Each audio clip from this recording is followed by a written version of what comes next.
Pedro de Bereterra era un joven pastor del Valle del Roncal que nunca había visto el mar ni hablado en otra lengua que el euskera hasta que se enroló en un barco corsario vasco. Durante 2 años esta fue su nueva vida, en la que se inició en las artes de la navegación y sobre todo en una técnica que sería fundamental para su futuro, como usar la pólvora para el combate. A partir de ahí, este humilde labrador roncalés fue engarzando victorias que le dieron fama de héroe. Sirvió a reyes de Castilla, Aragón y Francia, adquirió rango de conde italiano y se codeó con personajes de la altura de Leonardo da Vinci, Nicolás Maquiavelo o el Papa Lorenzo de Médicis. Sin embargo, acabó sus días desprestigiado, condenado a muerte y borrado de las páginas de la historia. Sobre la vida aventurera de uno de los más prestigiosos ingenieros militares del Renacimiento, se acaba de publicar una biografía sobre la que hoy hablamos en el espacio de Eusko Ikaskuntza. Como siempre, Juan Aguirre es nuestro enlace. Hola, ¿qué tal, Juan? Gabón. Buenas noches. Eva. Sí, yo fíjate que leí hace ya bastantes años una biografía sobre este personaje que habían publicado en Navarra y yo en aquel momento ya me percaté que ahí había una gran historia para hacer ficción, ¿eh? Una gran historia que podía ser pues una novela, una serie, una película, porque es que es increíble la vida de este personaje, tampoco, como dices, poco conocido, un poco olvidado en la historia, ¿no? Y es lo que ha hecho nuestro invitado de hoy, ha creado un libro de historia novelada, pero con todo el rigor de los libros de historia. Es un libro de historia, pero aderezado, ajardinado, digamos, con descripciones, diálogos, que hacen mucho más grata la lectura. Y se titula El héroe traidor, la traición y la gloria, Pedro del Roncal y su legado. Y su autor, con quien vamos a charlar, es Antonio Torremocha Silva. Buenas noches, don Antonio. Buenas noches, Juan. Buenas noches. Bueno, es doctor en Historia Medieval. Es una materia en la que ha impartido en la Universidad Nacional de Educación a Distancia, miembro de la Academia Andaluza de la Historia, de la Sociedad Española de Estudios Árabes y de la Asociación Española de Arqueología Medieval, entre otras instituciones. Bueno, su obra es extensísima e incluye tanto estudios sobre el medievo como narraciones históricas, fundamentalmente centradas en personajes. Solo por citar las más recientes, La cautiva de la Alhambra, El bibliotecario de Medina Zahara y Antonio Meulener, el Oppenheimer español. Libros que han tenido muy buen recorrido editorial gracias a Almuzara, que es donde además acaba de aparecer ahora El héroe traidor. Hablemos, don Antonio, sobre Pedro Bereterra, Pedro Navarro, Pedro el Cántabro, Roncal el Salteador o el Conde de Oliveto, que es que de todas estas formas se le ha conocido a este hombre de mente brillante, de gran audacia, que revolucionó el arte de la guerra en su tiempo. Bien, como ha anticipado Eva, en la primera etapa de su vida Pedro se formó como marino junto al célebre corsario vizcaíno Antón de Garay, aquí en aguas del Cantábrico. Y muchos años después, tras innumerables peripecias, volvería otra vez al corso, pero esta vez en el Mediterráneo, luchando contra turcos y venecianos, que fueron quienes le apodaron Roncal el Salteador. Si le parece, sería interesante empezar comentando quiénes eran los corsarios y en qué se diferenciaban los corsarios de los piratas, y cuál era su importancia militar en aquellos años entre finales del siglo XV y comienzos del siglo XVI. Sí, los piratas no tienen nada que ver, o los corsarios no tienen nada que ver con los piratas. Los piratas luchaban en el mar contra una nación enemiga, pero sin enarbolar ninguna bandera de su nación. Claro que la bandera era negra y con la calavera, ¿verdad? Es decir, no tenía una legalidad institucional. En cambio, los corsarios, un corsario, por ejemplo, un capitán mercante que decide en cierto momento armar su barco, contratar una tripulación y comprar armamento y pedir al rey que se le diera lo que se llama un documento que se llama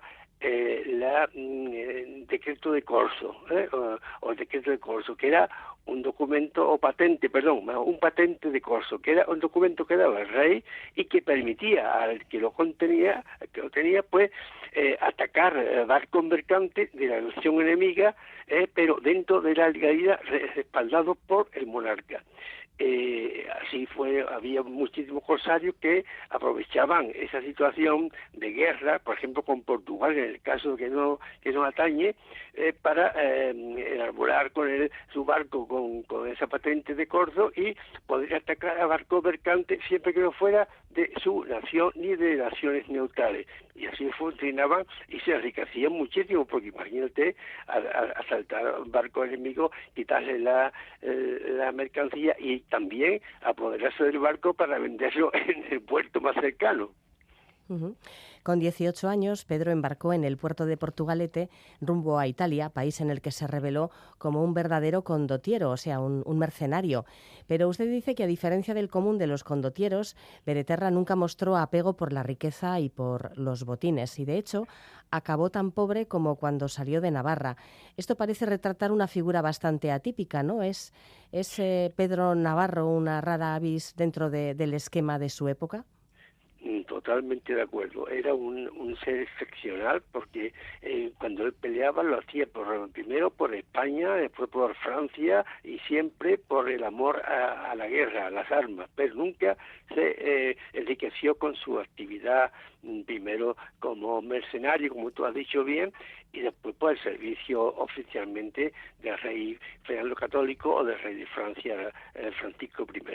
Es decir, que en toda la documentación conservada, pues jamás aparece el deseo de enriquecimiento, a diferencia, por ejemplo, de Guzmán el Bueno o de Andrea Doria, que estuvieron al frente de potencias enemigas, en el caso de Guzmán el Bueno, de Sultán de Marruecos, o de Andrea Doria, que estuvo aliado al servicio de Fernando Católico, después de Papado y después de rey de Francia. De manera que estos condotteros tenían una función más bien de enriquecimiento, cosa que no podemos acusar a nuestro Pedro Navarro. Entonces este Pedro, condottiero en Italia lo tenemos, pero a partir de cierto momento, concretamente el año 1500, regulariza, por decirlo así, su situación e ingresa en el ejército español en Italia, que era uno de los más poderosos de Europa, a las órdenes de Gonzalo Fernández de Córdoba, conocidísimo como el Gran Capitán. Es entonces cuando empieza a dar pruebas de sus dotes de estratega y el increíble manejo de la pólvora y la artillería hasta entonces no visto. Quiero, don Antonio, que nos centremos en este aspecto, que es capital en la trayectoria de Pedro. Claro, las principales innovaciones técnicas que acreditaron su fama en este terreno. Sí, hubo existiendo esas innovaciones que él inventó o que él aportó a la milicia, pero fundamentalmente es conocido, y hay varios artículos publicados en revistas de artillería sobre su capacidad de hacer las minas explosivas. En la Edad Media, cuando un ejército asediaba una fortaleza, una ciudad amurallada, procuraban que va a cavar una mina debajo de la muralla para que, irán sacando la tierra, después colocar ahí unos postes de madera, meterle fuego para que la muralla se cayera y pudieran atacar e invadir el castillo o la ciudad. Pero ya Pedro Navarro, que ya conocía bien la artillería desde que estuvo en el barco corsario, pues hace una invención nueva, que es excavar una mina debajo de la muralla, pero introducir dentro de ella 10 o 15 barriles de pólvora. Lo hacía estallar y, lógicamente, al estallar aquella deflagración, parte de la muralla se hundía, caía, y así los asediadores podían penetrar y tomar el castillo o la ciudad. Esa invención la utilizó en Italia en varias ocasiones, en Cefalonia, y también contra los genoveses, y claro, se hizo famoso en Italia y en toda Europa, porque no había fortaleza que se le opusiera a Pedro Navarro. Uh-huh. En la terrible batalla de Rávena en 1512, Pedro vivió su primera derrota y cayó prisionero de los franceses. Estos pidieron un elevado rescate por él, pero Fernando el Católico no lo pagó. Al cabo de 3 años de encierro, el roncalés tomó la decisión de renunciar a los derechos concedidos por el rey de Aragón, entre otros ese título de conde de Oliveto, y ponerse al servicio de Francisco I de Francia, que era al fin y al cabo su principal enemigo. ¿Fue realmente un acto de traición, como lo consideraron muchos en España? Sí, claro, en efecto, fue una traición, porque él tenía una lealtad, una fidelidad con respecto al rey Fernando el Católico. Lo que ocurre es que en aquella época, y en toda la media, incluso la alta más moderna, cuando un general caía prisionero del enemigo, lo ocurre usualmente que entre Rusia y Ucrania, que hay canjes de personajes. En aquel tiempo lo que había era que se pagaba el rescate exigido por el rey que tenía prisionero a tu general. Pero como en el caso de Pedro Navarro, permaneció 3 años en la cárcel francesa de Loche, 3 años, porque Fernando el Católico no quiso pagar su rescate, probablemente porque era un de su estación tan poco noble, era un pastor de ovejas, y claro, lo mismo, la gran nobleza castellana le tenía ojeriza porque no veía como un personaje tan poco hidalgo, tan poco ennoblecido, había llegado a esa altura de la sociedad, y probablemente también le perjudicó eso porque a raíz así no se preocupó de liberar a Pedro Navarro. Por eso es una traición, pero diría que fue una traición obligada, porque si no se podía haber muerto en la cárcel de Viejo si no hubiera decidido aceptar la oferta del rey Francisco I de Francia de que le sirviera a cambio de la libertad, y el rey de Francia lo nombra general de su ejército y después almirante de la flota francesa. Es, por tanto, es una traición a España, pero yo diría que bastante obligada por las circunstancias. Claro, 3 años en una de esas mazmorras, ya con una cierta edad, porque ya no era ningún joven para entonces. Pedro, pues lógicamente, yo creo que él se vio, y lo explica muy bien el libro, se vio morir y dijo, pues esta es mi oportunidad, pues me voy al otro bando, que me da no solamente libertad, sino además la posibilidad de seguir desarrollando mi carrera militar. Ahora bien, don Antonio, estos acontecimientos coinciden en el tiempo con un hecho capital, que es la conquista de Navarra por parte de Fernando el Católico. Y claro, Pedro era navarro. ¿En qué medida pudo influir aquello en la caída en desgracia o en el desinterés que mostró Fernando el Católico hacia Pedro? No, de la documentación consultada no se infiere ninguna influencia de que Navarra cayera en manos de Castilla, ¿no? de España. Aunque él tuvo contacto con el rey Navarra, que había sido derrocado, ¿verdad? Pero no parece que eso tuviera ninguna importancia. Ahí lo fundamental fue, para su caída en desgracia, fue la doble traición y, como he dicho antes, sobre todo la ojeriza, el odio que le tenía la alta nobleza castellana, que no podía soportar que un don nadie llegara a ser conde y capitán general de la infantería española. Con 66 años, la edad de un anciano para su época, Pedro fue designado almirante de una coalición internacional de fuerzas navales para contrarrestar el avance de las tropas del emperador Carlos V sobre los estados pontificios.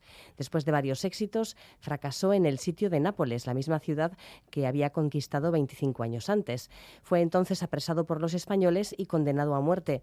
Háblenos sobre el trágico final de alguien que fue aclamado como héroe y que acabó siendo condenado por 2 veces como traidor a España. Sí, en efecto, en Italia sigue siendo considerado un héroe para los italianos. Aquí en su tumba aparece incluso el nombre de Pietro Navarro en italiano, ¿verdad?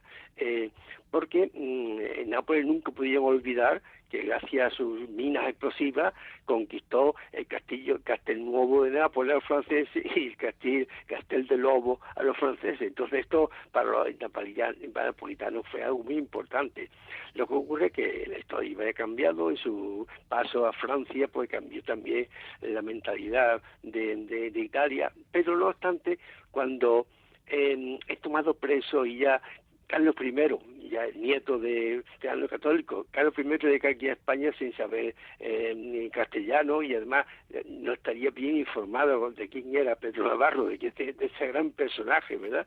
De hecho que lo condena a muerte en Nápoles, y el que está encargado del castillo de Castelnuovo para ajusticiarlo es el señor Icar, que era un capitán Icar, que había sido un capitán a las órdenes de Pedro Navarro y le tenía un gran aprecio, aunque en ese momento eran enemigos, ¿verdad? De tal manera que cuando llega la orden de su ejecución, y tiene que hacerse, como se hizo con varios tenores más, en la plaza pública de Nápoles.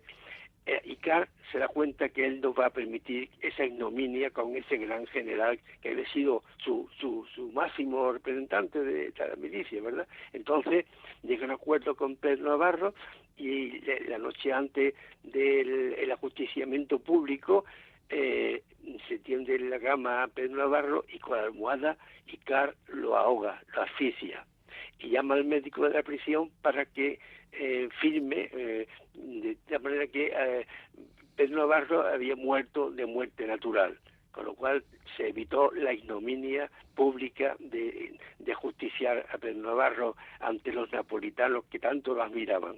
Claro. Caer en manos del verdugo, pues se lo quitó eso y ya para entonces estaba enfermo. Volviendo un poco hacia atrás, don Antonio, he visto en el libro, en ciertos pasajes, que se habla como Pedro Navarro se rodeaba de paisanos vascos y navarros, ¿verdad? En aquella época era habitual que las gentes de guerra se asociaran así, pues por su origen geográfico. Sí, se ve en varias ocasiones cuando está al servicio del gran capitán, que el gran capitán lo encarga, por ejemplo, de las barcazas donde iban las tropas vascas en el ataque a Italia. Y en otra ocasión se ve que también estaba con gente rodeada de navarros cuando conquista Orán en África. Es decir, que era normal, yo creo que siempre ha sido así, que los militares importantes se rodearan de gente de su misma nacionalidad o misma sociedad. En el caso de Navarra, pues, aunque había sido un reino independiente, pero tenía una fuerte relación, vínculos con el País Vasco actual y con Castilla. Y eso se refleja en toda la documentación que trata de la vida militar de Pedro Navarro. Sí, y otro aspecto también que me ha llamado la atención en la biografía es que, además de estas excepcionales cualidades militares que ya nos ha contado, hay unía habilidades diplomáticas. Incluso en ocasiones pues lograba evitar enfrentamientos gracias a ello, ¿verdad? Esto quizás es interesante comentarlo, ¿eh? Sí, y además hay una parte de la novela, de la historia de este hombre, en el que tanto la orden de Malta, estando la orden de Malta asediada por los turcos, él, mandamás de los malteses, le mandan al Papa una carta pidiendo que por favor le encargue a Pedro Navarro, aunque ya no pertenecía a la fuerza española, pero que le encargue el ataque a los turcos que están asediando en Malta, porque él cree que es la persona idónea para que lo salve, ¿verdad? Y en efecto, y además, si verás en la novela, en la historia de este señor, vemos que cuando va después de salir de la prisión por primera vez, se dirige a Roma y allí tiene contacto con Jovio, que era un gran médico del Papa, y también con el Papa, que tiene gran amistad con el Papa, que igual interviene también para intentar que vuelva al servicio de Castilla. Es decir, era un hombre militar muy famoso, pero también un gran diplomático, como se observa a través de varias acciones que él tiene, siendo tanto en tiempos de que está al servicio de España como cuando está al servicio de Francia. Uh-huh. Bueno, Juan, ¿tú conocías a esta persona? ¿Conocías su figura? Sí, lo he comentado antes. Yo leí una biografía que se publicó en los años 60 en Navarra y que mi hermano me prestó hace 40 años así y me dijo, mira, te va a gustar este personaje. Y es que efectivamente me fascinó y dije, es que aquí detrás hay una gran historia. De modo que cuando me enteré de que había aparecido el héroe traidor, pues enseguida me eché sobre ella, la he leído muy, muy gratamente y me puse en contacto con su autor, con Antonio Torremocha. Uh-huh. ¿Recordamos el título completo, Juan? El héroe traidor, la traición y la gloria, Pedro del Roncal y su legado, de Antonio Torremocha Silva, en la editorial Almuzara. Uh-huh. Don Juan, es un personaje digno de una película. Sí. Debería ¿Había algún personaje de los que están encargados del tema cinematográfico de España o fuera de España? Sí. Cogerlo porque sería un tema de una película magnífica. Sí, la pena es que tendríamos que añadir una parte para incluir personajes femeninos, porque no sale ninguno. Bueno, pues quizás estaban a otras cosas. Que no sale ningún personaje femenino en esta historia, ¿no? Bueno, sí, además observarás en la novela, la historia, la vida de Pedro Navarro, que aunque estuvo a punto de casarse en 2 ocasiones, él huía del matrimonio porque no quería atarse a una mujer y a unos niños cuando su vida estaba dedicada a la lucha y a la milicia. Entonces, él lo dice, se dice en varias ocasiones que esos intentos de matrimonio fracasaron porque él se aleja voluntariamente porque no quiere unirse de por vida a una familia. Sí, era un aventurero, sí. Sí, sí. Bueno, pues la historia de Pedro de Bereterra, Pedro Navarro y todos los otros nombres que hemos escuchado a lo largo de esta charla con Antonio Torremocha. En aquella época lo de los apellidos era algo bastante fluido, por lo que hemos podido observar. Muchísimas gracias, Antonio, y gracias a ti también, Juan. Un saludo. Vale, es que recasco. Gracias a vosotros por hacerme la entrevista.